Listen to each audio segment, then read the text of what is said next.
Tiffany. Hey y'all, I'm Tiffany Black and welcome to this special edition of Tiffany Epiphanies. I'd like you guys to meet my first co-host. I am her sister, Kiana Porter-Isom. I am thrilled to be her first co-host. Hi everyone. If you guys have seen our conversations on Snapchat, this would be a nice lighter version of that. Right, more of an extended version. An extended versions of conversations. So we're going to jump right in today. I know I told you guys last week that it was going to be about how to get into acting, but I think that this is a good baseline for that because you have to have your life together before you kind of journey into something that's freelance, right? Right, more of a foundation, if you will. Right, so it definitely plays into how I was able to stabilize myself as an actor, but it's more of a general get your life together 101. Sure. But before we get into the juice of this episode, I'm going to send you guys over to Thought Topics.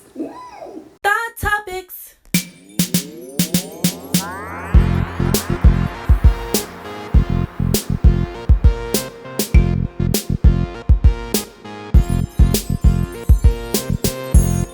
My name's Tribeca.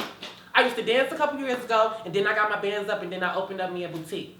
Me and Shira met when she came to my boutique looking for an outfit because she was hosting at a club event. I was like, girl, you should wear this outfit, and then we was like, we're gonna be best friends because I like the way you dress. So, come to find out, Bullet is her baby daddy. I think Bullet is my baby daddy too. Me and Bullet used to mess around a couple years ago, but I told her, and that's how we became cool as well because we used to mess with the same guy. What you mean you got a baby by Bullet? My Bullet? Man, if it ain't one thing, it's another. Now I got this old fishy smelling chick, Tribeca, talking about she got a baby by me.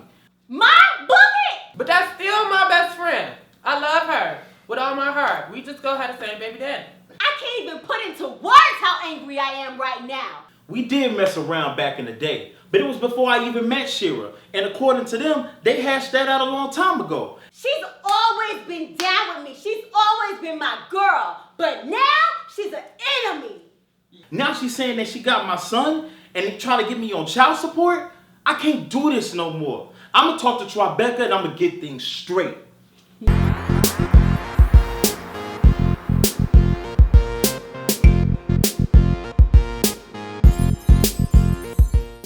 What's your favorite part of reality shows? Hands down, the confessionals. I live for a good confessional. And that's why we love Thought Topics. So let's get into our first topic of the day. Which is to always have a plan for your life. Yeah. So like every year, maybe like around October, Yeah. I think we sit down and we have a power session. Right. I read this really great book. It's called The 12-Week Year. It really Love it. changed the way I thought about my year and really broke it down into quarters. So this idea of like having a long list of things to do across a year can be daunting, but when you chunk it out across quarters, it makes the things you want to attain really reasonable and realistic. How are you doing this year? This is our first year doing the 12-week year. Yeah, I think I'm doing pretty good. Yeah? Yeah, it's definitely a work in progress. It's not easy the first go around, but I'm loving it. This is my most productive year ever. Yeah. So far, anyway, so we'll see. But I think I've like trumped just within this first half of the year what I've been able to do in other years. I want to give you guys this little bit. So back in my early 20s, when I first, really committed myself to pursuing acting, or as like I like to say, surrender to becoming an artist. My sister came to me and she said to me, you're not going to get this time back. You can't keep waiting until your life takes off or until you make it to live a life. You have to figure out what that is now. And when I was getting ready to leave Atlanta to go back to LA, and I kept talking about wanting to leave, and then she told me, she was like, well, have you made a plan yet? Right. And what was the advice you said? You can't hit a moving target. So if you don't have your eye on what it is you want to achieve, you don't know when you've hit it or even how to put the steps in place to hit it. So starting with that plan, in my opinion, is crucial. Like you can't get anything done without it. Exactly. And after she said that I can't hit a moving target, I literally sat down and went in my closet, the one I turned into a prayer closet, and I just mapped it out. Literally the amount that I thought that I would need to move I ended up booking a role and I made that exact amount. And then I was like, all right, I'm just gonna give myself until January. I wanted to be back in LA for pilot season.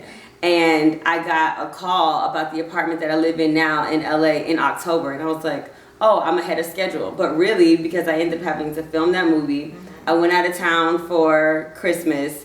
It was January by the time I actually got to live in my apartment in LA. So having a plan is not just going to mean that it's going to just go as you plan it, but it definitely gets you in the mind of already having it and telling you the steps that you need to do to get things done. And I just want to revisit something that you said, because I think it's so important, is when you sat down and determined how much you needed to move, you got a gig making that exact amount. I think that is just confirmation that when you sit down, you make that plan, you make it real and tangible, and you put that out for God or the universe or whatever you believe to receive that, then it is given to you in that way. And so I think that's scary now that I think about it. Yeah, it is. I didn't even expect to have that moment. Wow. Yeah, that's kind of weird.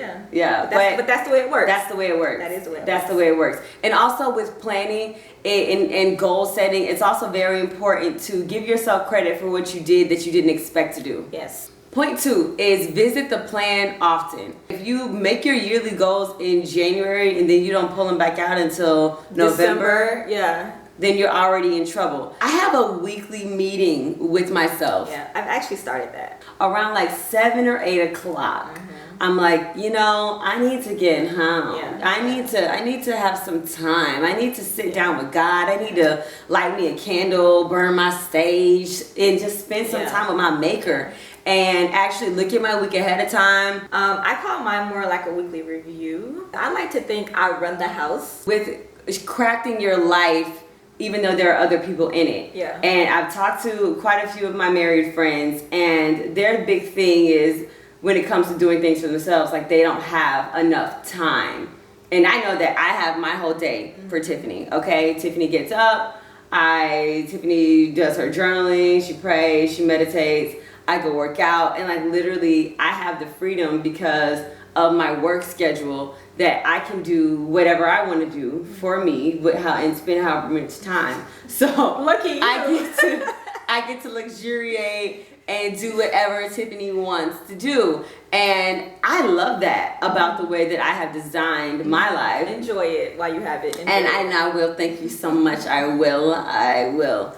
But as far as being a married person and you keep yourself together, honey. Thank you. You're snatched, your hair's done, your baby fed, your house is clean. Thank you. How do you keep it all running, and how does that work into your plan? So I think it goes back to having a plan, because I first have to know what needs to get done around here for me to like be able to do all of these things. So for example, I personally cannot function in a house that is a hot mess express. My space has to be well kept, and I recognized that.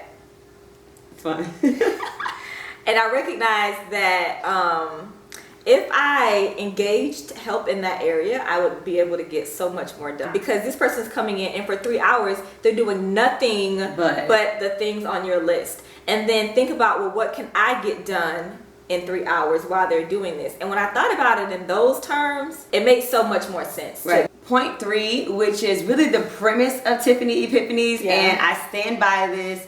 I have seen it drastically change my life, which is invest in personal development. Yes. I really believe in that. And I think we started really personal developing our person back in maybe 2013? Yeah, it's been a while now. But I want to say that I love that you call it investing in personal development, because time is money. We think about investing money all the time, but your time is an investment too. And so you have to invest in developing yourself. So that's really great.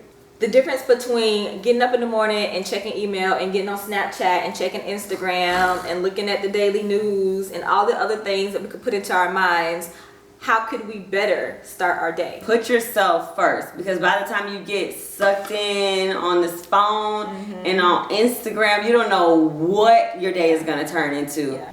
Thank you for having me as your first Thank you for joining me, sis. Thank you. Isn't my sister smart? Thank you. And you guys know I like to end every show with a Tiffany Epiphany, and I think it's only appropriate that I share the one that my sister gave to me, which is you can hit a moving target. Make your plan, even if it doesn't work, right? Love that. Love it. Perfect. I will see you guys next week here on Tiffany Epiphanies. Bye. Bye, guys.